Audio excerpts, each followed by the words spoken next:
This is అరుణ. ఈరోజు నేను ఒక వీడియో చేస్తున్నాను. అదేంటంటే కాన్స్టిట్యూషన్‌లో అదే మనకి కాన్స్టిట్యూషన్ మేకింగ్ చేసేటప్పుడు అది డౌట్స్ అడిగారు. డిగ్రీ స్టూడెంట్స్ అడిగారు. నాకు 2 డేస్ అయింది అడిగి. నాకు కొంచెం ఖాళీ లేక చేయలేకపోయాను. ఇప్పుడు చేస్తున్నాను. ఇది ఇంటర్ స్టూడెంట్స్ కూడా చాలా యూజ్. ఎందుకంటే ఇంటర్ ఫస్ట్ ఇయర్ స్టూడెంట్ అదే ఇంటర్ సెకండ్ ఇయర్ స్టూడెంట్స్‌కి ఫస్ట్ యూనిట్ నుండి కూడా యాన్యువల్ ఎగ్జామ్స్ వరకు కూడా అంటే ఎవ్రీ పేపర్‌లో వచ్చే క్వెషన్ ఇది 5 మార్క్స్. అంటే కంపల్సరీ వస్తుందన్నమాట. కాబట్టి వాళ్ళు కూడా జాగ్రత్తగా చూడండి, వినండి. డిగ్రీ స్టూడెంట్స్ కోసం, ఇంటర్ స్టూడెంట్స్ కోసం కలిపి చెప్పేస్తున్నాను ఈ క్వెషను. అయితే ఇక్కడ మనకి ఇంటర్ వాళ్ళకైతే sources of the Indian constitution అనే క్వెషన్ అనమాట ఇది. డిగ్రీ వాళ్ళు ఈ కాన్స్టిట్యూషన్ గురించి అడుగుతున్నారు కాబట్టి చెప్తున్నాను. వాళ్ళు అడిగిన డౌట్స్ ఏంటంటే, మేడం వైమార్ జర్మనీ అంటే ఏంటి అసల? అసలు వైమార్ కొంతమంది జర్మనీ అంటారు. కొంతమంది వైమార్ జర్మనీ అంటారు. రెండిట్లికి మధ్యన డిఫరెన్సెస్ ఏంటి? అనేది ఒక క్వెషను. నెక్స్ట్ ఇంకొకటి ఏంటంటే, మనకి ఎమర్జెన్సీ పవర్స్ అనేవి జర్మనీ కాన్స్టిట్యూషన్ నుండి తీసుకున్నాము. కానీ కొంతమంది 1935 గవర్నమెంట్ యాక్ట్ అని చెప్తున్నారు. ఏది కరెక్ట్? అని ఒకటి క్వెషను. నెక్స్ట్ ఇంకొకటి ఏంటంటే, మనకి జ్యుడిషియల్ సిస్టమ్ అంతా కూడా మనకి యూఎస్ఏ కాన్స్టిట్యూషన్ నుండి తీసుకున్నాం. కానీ కొంతమంది 1935 గవర్నమెంట్ యాక్ట్ అని చెప్పేసి కొంతమంది అంటున్నారు. ఇందులో ఏది కరెక్ట్? ఇలా కొన్ని క్వెషన్స్ అడిగారు నన్ను. ఇది వాళ్ళొక్కళ్ళకే కాకుండా మనం ఇలా వీడియో చేస్తే మొత్తం ఇలాంటి అంటే కొంతమంది ఏంటంటే ఫీల్ అవుతారు. అంటే అడిగితే ఏమన్నా అనుకుంటారేమో అనుకుంటారు. చాలా మందిలో ఈ క్వెషను కన్‌ఫ్యూజన్ అనేది ఉంటుంది. కాబట్టి ఈ కన్‌ఫ్యూజన్ అందరికీ పోవాలంటే వీడియో చేయాలని చెప్పేసి నేను 2 డేస్ నుంచి ఆగాను. ప్రతి ఒక్కళ్ళు జాగ్రత్తగా వినండమ్మా. ఇక్కడ మనకి ఫస్టు ఎక్కడికెళ్దామంటే మనకు దీనికెళ్దాం. జ్యుడిషియల్ సిస్టమ్ దగ్గరికి వెళ్దాం. జ్యుడిషియల్ సిస్టమ్ వరకంటే మనకి జ్యుడిషియల్ సిస్టమ్ అంటే ఇండిపెండెంట్ జ్యుడిషియరీ కానీ, అలాగే జ్యుడిషియల్ రివ్యూ కానీ, అంటే స్వతంత్ర న్యాయ వ్యవస్థ కానీ, అలాగే న్యాయ శాఖ కానీ, న్యాయ సమీక్ష కానీ ఈ 2 ఎక్కడ తీసుకున్నామంటే మనకి యూఎస్ఏ కాన్స్టిట్యూషన్ నుండి తీసుకున్నాము. అయితే మనకి 1935 గవర్నమెంట్ యాక్ట్ అనేది ఎందుకు అంటున్నారంటే, మనకి 1935 గవర్నమెంట్ యాక్ట్ మనకి ఫెడరల్ కోర్టు విధానాన్ని తీసుకొచ్చింది. అంటే కాంపోజిషన్ ఆఫ్ జ్యుడిషియల్ ప్రాసెస్ అంటే న్యాయ వ్యవస్థ సంబంధించిన ప్రక్రియ నిర్మాణం రూపు దాల్చింది మటుకి 1935 ఇండియన్ గవర్నమెంట్ యాక్ట్. అయితే మనకి ఫెడరల్ కోర్టు ఏర్పాటు చేసింది మటుకి 1937లో ఏర్పాటు చేయడం జరిగింది. కాబట్టి ఇక్కడే రూపం దాల్చింది కాబట్టి మనకి ఏం చెప్పాలి, 1935 ఇండియన్ గవర్నమెంట్ యాక్ట్ తీసుకొచ్చింది. ప్రాసెస్ అంటే నిర్మాణాన్ని అంటే రూపుదాల్చింది నిర్మాణం అక్కడ జరిగిందని చెప్పాలి. అయితే ప్రాసెస్ మటుకు ఎక్కడి నుంచి అంటే మనకి జ్యుడిషియల్ ప్రాసెస్ అంతా కూడా ఎక్కడి నుంచి అంటే మనకి యూఎస్ఏ నుండి. అంటే స్వతంత్ర న్యాయ వ్యవస్థ కానీ, అలాగే న్యాయ సమీక్ష కానీ, అలాగే ఫండమెంటల్ రైట్స్ అంటే ప్రాథమిక హక్కులు కానీ అక్కడి నుంచి తీసుకురావడం జరిగింది. ఎందుకంటే ఫండమెంటల్ రైట్స్ అనేవి ఉండాలి. అంటే సొసైటీలో ఉన్న ప్రతి సిటిజన్కి ఎవ్రీ సిటిజన్కి కూడా రైట్స్ ఉండాలని చెప్పేసి ఇక్కడ మనకి ఏకమత్తంగా ప్రతి ఒక్కరికి రైట్స్ ఉండాలని కాన్స్టిట్యూషన్ ఏర్పాటు చేస్తే ప్రతి ఒక్కరికి రైట్స్ ఎంతైనా అవసరం అని చెప్పేసి నొక్కి ఒక్కాలించింది యూఎస్ఏ గవర్నమెంట్, యూఎస్ఏ కాన్స్టిట్యూషన్. అలాగే మనకి రైట్స్ ఎక్కడ ఉంటాయో రెస్పాన్సిబిలిటీస్ కూడా పక్కనే ఉంటాయని చెప్పుకున్నాం. అలాగే ప్రొటెక్షన్ కూడా ఉండాలి. అంటే వాళ్ళకి సంరక్షణ, ఆ రైట్స్కి సంరక్షణ చూసే బాధ్యత ఎవరిదయ్యా అంటే అక్కడ కాన్స్టిట్యూషన్ ఇచ్చినప్పటికీ కూడా ఇక్కడ మనకి జ్యుడిషియల్ మీద ఎక్కువ ఆధారపడి ఉంది. అంటే మొత్తం దేశం అంతటి మీద కూడా ఒక అత్యున్నతమైన సుప్రీం కోర్టు. ఈ సుప్రీం కోర్టు ఆదేశాల మేరకే ప్రతి కోర్టు కూడా అనుసరించి తీరాల్సిందే, ధిక్కరించకుండా. కాబట్టి ఇక్కడ మనకి ఏముండాలి, రైట్స్ ప్రతి ఒక్కరికి ఉండాలి, అలాగే రెస్పాన్సిబిలిటీస్ ప్రతి ఒక్కరికి ఉండాలి, అలాగే ఆ రైట్స్కి ప్రొటెక్షన్ అనేది ఇక్కడ సుప్రీంకోర్టు ఇవ్వాలి. ఆ రకంగానే మనకి ఇక్కడ సుప్రీంకోర్టుని ఆశ్రయించవచ్చు అని చెప్పింది రాజ్యాంగం. ప్రతి ఒక్కరికి కూడా ఈ రైట్స్కి ప్రతి ఒక్కరికి కూడా నేను గ్యారంటీ ఇస్తున్నాను.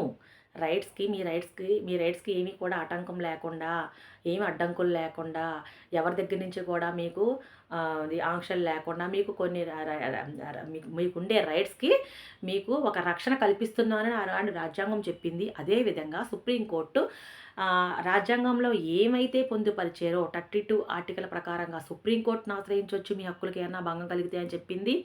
అలాగే ఆర్టికల్ 226 ప్రకారం హైకోర్టును ఆశ్రయించవచ్చు మీ హక్కులకి ఏమన్నా భంగం కలిగితే. అంటే ఒక ప్రభుత్వ అధికారుల వల్ల కానీ, అలాగే మీ సాటి వ్యక్తుల వల్ల కానీ, సమాజంలో ఉండే వ్యక్తుల వల్ల కానీ ఎటువంటి రకంగా అయినా సరే మీ హక్కులకి ఏమన్నా భంగం కలిగినట్లయితే కనుక ఈ ఆర్టికల్స్ ద్వారా మీరు ఈ కోర్టును ఆశ్రయించండి, మీకు న్యాయం జరుగుతుంది అని చెప్పేసి, మీకు మేము రక్షణగా ఉన్నాము, మీకు ఒక కంచె వలెగా నేను కాపాడుతానని చెప్పేసి కాన్స్టిట్యూషన్ హామీ ఇచ్చింది, రైట్స్కి గ్యారంటీ ఇచ్చింది. సో ఆ ప్రకారంగానే కొన్ని రిట్స్ని కూడా జారీ చేస్తుంది. అవే రైట్స్ రిట్స్ ఏంటంటే habeas corpus, mandamus, certiorari, quo warranto, prohibition. ఇవి మనం చాలాసార్లు చెప్పుకున్నాం ఈ రకంగా.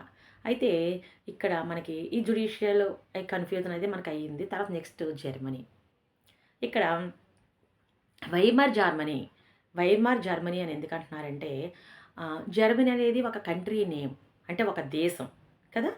వైమార్ అనేది జర్మనీలో అక్కడ మనకి కాన్స్టిట్యూషన్ మేకింగ్ చేసేటప్పుడు ఎక్కడైతే మేకింగ్ చేశారో అక్కడ అది ఆ సిటీ నేమ్ పేరు వైమార్, కాబట్టి వైమార్ జర్మనీ అని చెప్పేసి ఆ పేరు వచ్చేసింది. అయితే మనకి ఫస్ట్ వరల్డ్ వార్ ఎప్పుడు జరిగింది? 1914 అండ్ 1918 వరకు ఫస్ట్ వరల్డ్ వార్ జరిగింది. అంటే మొదటి ప్రపంచ యుద్ధం ఆ టైంలో జరిగింది. మొదటి ప్రపంచ యుద్ధం కంప్లీట్గా ముగిసేంత వరకు కూడా, అంటే మొత్తం ఆ అల్లర్లో అంత సద్దు మరిగేంత వరకు కూడా ఇది వైమర్ జర్మనీ కిందే, అంటే వైమర్ రిపబ్లిక్ కిందే దాన్ని పేరుగా పిలువబడింది. నెక్స్ట్ హిట్లర్ గారు పరిపాలనలోకి వచ్చారు. ఇప్పుడు 1933 ఆ టైంలో హిట్లర్ గారు పరిపాలనలోకి వచ్చారు. ఆ టైంలో పరిపాలనలోకి వచ్చిన తర్వాత ఈ వైమార్ జర్మనీ అల్లా అప్పుడు ఏమైందంటే నాజీ జర్మనీ లేదంటే థర్డ్ రీచ్ ఇలాగ నేమ్స్తో అక్కడ మళ్ళీ రూపం దాల్చడం జరిగింది జర్మనీ. అయితే మనకి వైమార్ జర్మనీని ఎందుకు వచ్చిందంటే మనకి జర్మనీ కాన్స్టిట్యూషన్ నుండి చాలా అంశాలు తీసుకున్నాం కాబట్టి 1935 ఇండియన్ గవర్నమెంట్ యాక్ట్ నుండి చాలా అంశాలు తీసుకున్నాం కాబట్టి అప్పట్లోనే మనకి మొదటి ప్రపంచ యుద్ధం జరిగింది కాబట్టి అప్పట్లో ఉన్న పేరు వైమార్ జర్మనీ. కాబట్టి ఇప్పుడు మనం జర్మనీ నుండి కొన్ని హక్కుల్ని రద్దు చేసే విధానం, అంటే ఆ ప్రక్రియ తీసుకున్నాం కాబట్టి వైమార్ జర్మనీ అని చెప్పేసి ఆ పేరుతోనే పిలవడం జరుగుతుంది. ఓకేనా. అయితే మనకి ఇక్కడ ఫండమెంటల్ రైట్స్ ప్రతి ఒక్కరికి ఉండాలన్న థాట్ యూఎస్ఏ కాన్స్టిట్యూషన్ అయితే ఎమర్జెన్సీ సిచ్యువేషన్లో కొన్ని రైట్స్ని నిలిపివేయాలి, అంటే రద్దు చేయాలి అన్న ప్రొవిజన్, అంటే నిబంధన అది మటుకి వైమార్ జర్మనీదే, అక్కడి నుంచే గ్రహించబడింది. ఓకే. నెక్స్ట్ ఈ ఈ అత్యవసర అధికారాలు, అంటే ఎమర్జెన్సీ పవర్స్ అనేవి 1935 ఇండియన్ గవర్నమెంట్ యాక్టే అక్కడ నిర్మాణం చేసింది, అక్కడ తీసుకురావడం జరిగింది ఫస్ట్. ఎందుకంటే ఆర్టికల్ 352, ఆర్టికల్ 356, ఆర్టికల్ 360 ఈ మూడు మనకి ఎమర్జెన్సీ పవర్స్ ఉన్న ఆర్టికల్స్ కాబట్టి ఈ మూడింటిని కూడా అక్కడ రూపం దాల్చింది మట్టికి, కాంపోజిషన్ మట్టికి మనకి 1935 ఇండియన్ గవర్నమెంట్ యాక్ట్ తీసుకొచ్చింది. అయితే యాక్ట్ తీసుకొచ్చినప్పటికి కూడా అక్కడ ఎమర్జెన్సీ సిచ్యువేషన్లో రైట్స్ నిలిపివేయాలన్న ప్రాసెస్ మటుకి, ఆ ప్రొవిజన్ మటుకి మనకి వైమార్ జర్మనీ నుండే తీసుకున్నారు. ఈ రెండింటికి వ్యత్యాసం బాగా గుర్తుంచుకోండి. నెక్స్ట్ ఇంకొకటి ఏంటంటే మనకి ఈ వైమార్ జర్మనీ రెండింటికి డిఫరెన్స్ తెలుసుకున్నాం కదా, తెలుసుకున్నాం. తర్వాత ఈ రైట్స్ కొంత నిలిపివేయాలని చెప్తున్నాం కదా, ఎమర్జెన్సీ సిచ్యువేషన్లో కొన్ని రైట్స్ని టెంపరీగా నిలిపివేస్తారని చెప్తున్నాం. అటువంటి టైంలో కూడా టెంపరీగా నిలిపివేసే టైంలో కూడా 2 ఆర్టికల్స్, అంటే ఆర్టికల్ 20, ఆర్టికల్ 21 ఈ రెండు కూడా అత్యవసర పరిస్థితుల్లో కూడా నిలపరాదు అని చెప్పేసి కాన్స్టిట్యూషన్ చెప్పబడింది. మనం ఏం చెప్పుకున్నాం? ఫండమెంటల్ రైట్ చెప్పుకున్నాం ఆల్రెడీ. మనం చెప్పినప్పుడు ఆర్టికల్ 20 ఏం చెప్తుంది? ఎవరైనా ఒక వ్యక్తి ఏదైనా ఒక నేరం చేసిన ఎడల ఒక నేరానికి ఒక శిక్ష మాత్రమే వేయాలి, ఒక నేరానికి 2 శిక్షలు విధించరాదు. అంతేకాకుండా ఆ నేరం చేసే టైంకి అక్కడ యాక్ట్ ఏమైతే అక్కడ ప్రొసీడింగ్లో ఉందో, అమల్లో ఉందో ఆ నేరం మాత్రమే వర్తిస్తుంది. అంతేకాని శిక్ష పడిన తర్వాత కొత్తగా ఏదన్నా చట్టం తీసుకొచ్చిన తర్వాత అది అమల్లోకి వీళ్ళకి ఇంప్లిమెంటేషన్ అవ్వదు. నెక్స్ట్ తర్వాత ఎవరైనా నేరం చేసినట్లయితే వాళ్ళకి వర్తిస్తుంది అని చెప్పేసి నొక్కి ఒక్కాళించింది. నెక్స్ట్ ఇంకొకటి ఏంటంటే 21 ఆర్టికల్ ఏం చెప్తుందంటే వ్యక్తులు ప్రతి ఒక్కరు కూడా స్వేచ్ఛగా జీవించాలి. అంటే రైట్ టు లైఫ్ మనకి ఇవ్వడం జరిగింది. స్వేచ్ఛగా జీవించాలి. అంటే అనవసరంగా వాళ్ళని మనం చంపే రైట్ లేదు. అంటే ప్రాణాలు తీసే రైట్ లేదు. వాళ్ళు ఎవరన్నా హంతకులైనప్పటికీ లేదంటే వేరే నేరం అంటే వాళ్ళకి ఉరిశిక్ష ప్రదానం అని మనం డిసైడ్ చేయడం కాదు. అక్కడ చట్టాలున్నాయి, కోర్టులున్నాయి, వాళ్ళు చూసుకుంటారు. కాబట్టి మనం ఒక వ్యక్తిని అనవసరంగా ఉరి తీయడం కానీ, అనవసరంగా చంపడం కానీ ఇలాంటివి చేసే రైట్ మనకు లేదు. ప్రత్యేకించి ఆ ఎమర్జెన్సీ సిచ్యువేషన్ అప్పుడు కూడా ఆ రైట్స్ అనేవి మనకు లేవు అని చెప్పేసి ఒక్కాడించి ఈ 20 ఆర్టికల్‌లో 21 ఆర్టికల్‌లో చెప్పడం జరుగుతుంది. ఈ విధంగా మనకి ఈ డౌట్స్ మీకు క్లియర్ అయినాయి. నెక్స్ట్ ఏంటంటే మనకి ఇంకా మనకి ఈ సోర్సెస్ అనేది ఎక్కడ తీసుకున్నారో చెప్పుకుందాం. మనకి 200 సంవత్సరాల పాటు భారతదేశ ప్రజలందరూ కూడా బ్రిటిష్ కాలంలో అక్కడ వాళ్ళు ఆ పరిపాలన స్వీకరించడం జరిగింది. కష్టమైన, సుఖమైన, నష్టమైన ఏదైనా భరించడం జరిగింది. కాబట్టి 200 సంవత్సరాలు అక్కడ ఉండే అంశాలకు మట్టుకే వాళ్ళు ఎక్కువగా ఎడిట్ అయ్యారు. అంటే చాలా అంశాల మటుకు మనం చెప్పుకున్నాం కదా! 1935 ఇండియన్ గవర్నమెంట్ యాక్ట్ నుండి తీసుకొచ్చాం. ఎందుకంటే మనకి భారత రాజ్యాంగ ఆధారాలకి మెయిన్ ఆధారాలు అంటే మెయిన్ సోర్స్ ఏదంటే మనకి 1935 ఇండియన్ గవర్నమెంట్ యాక్ట్ అని చెప్పుకోవాలి.